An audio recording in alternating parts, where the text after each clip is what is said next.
The most powerful word in this world. இந்த ரெண்டு வார்த்தைக்கு சரியான பவர் இருக்கு. கரெக்டா யூஸ் பண்ணா பவர்ஃபுல்லா பவர் பேக்டா வாழலாம். தப்பா யூஸ் பண்ணா மண்டையை பிச்சுக்கணும். என்ன மாதிரி இன்னைக்கு நான் மண்டையை பிச்சுக்கிற நிலைமையில தான் அந்த சர்ச்சுக்கு போயிட்டு வந்தேன். பாஸ்டோட மெசேஜ் கட்டணும் ஒரு பயங்கரமான தெளிவு கிடைச்சது. இந்த வார்த்தையை உங்களுக்கும் தெரியும், இந்த வார்த்தையை நீங்களும் யூஸ் பண்ணிருப்பீங்க. ஒரு சிலர் பவரா யூஸ் பண்ணிருக்கலாம், ஒரு சிலர் மண்டையை பிச்சுக்கிற நிலைமையில இருக்கலாம் என்ன மாதிரி.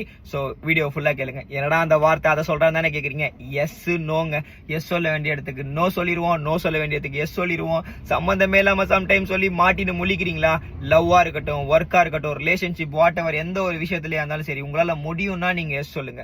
முடியலன்னா நோ சொல்றதுக்கு தயங்காதீங்க. ஓகே, 1க்கு 10 வாட்டி இல்ல 100 வாட்டி இல்ல 1000 வாட்டி யோசிச்சு தெளிவான ஒரு பதில நீங்க சொல்ல கத்துக்கிட்டீங்கனாலே ஸ்ட்ரெஸ்ஸே இல்லாத ஒரு வாழ்க்கை வாழலாம். பவர்ஃபுல்லா உங்களுடைய வாழ்க்கையை வாழலாங்க. இந்த எஸ் நோ ரொம்ப பவர்ஃபுல்லான word.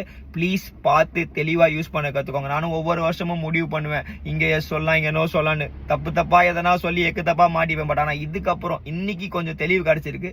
I will try my best. Okay, நீங்களும் இந்த வீடியோவை பார்த்து இவ்வளவு நேரம் புரிஞ்சுது அப்படின்னா கண்டிப்பா நீங்க பிஸ்தாவை உங்களுடைய லைஃப்ல பவர் பேக்டா வாழலாம். அப்படி இல்லைன்னா ஒரு பிஸ்தா பவர் பேக்டா வாங்கி சாப்பிட்டு திரும்பி கேளுங்க, ரொம்ப தெளிவா புரியும். உங்களுக்கு புரிஞ்சிருந்தது அப்படின்னா கமெண்ட்ல ஒரு தம்ஸ் அப் போட்டுருங்க. வேற எதுவும் சொல்றதுக்கு இல்ல. குழம்பின்னு இருக்கிற உங்க ஃப்ரெண்டுக்கு, அதாவது எஸ் நோ சொல்றதுக்கே குழம்பின்னு இருக்க உங்க ஃப்ரெண்டுக்கு இதை அனுப்புங்க, புரிஞ்சுக்குவாங்க. வேற எதுவும் சொல்றதுக்கு இல்லை. அடுத்த வீடியோ சந்திக்கலாம். Love you.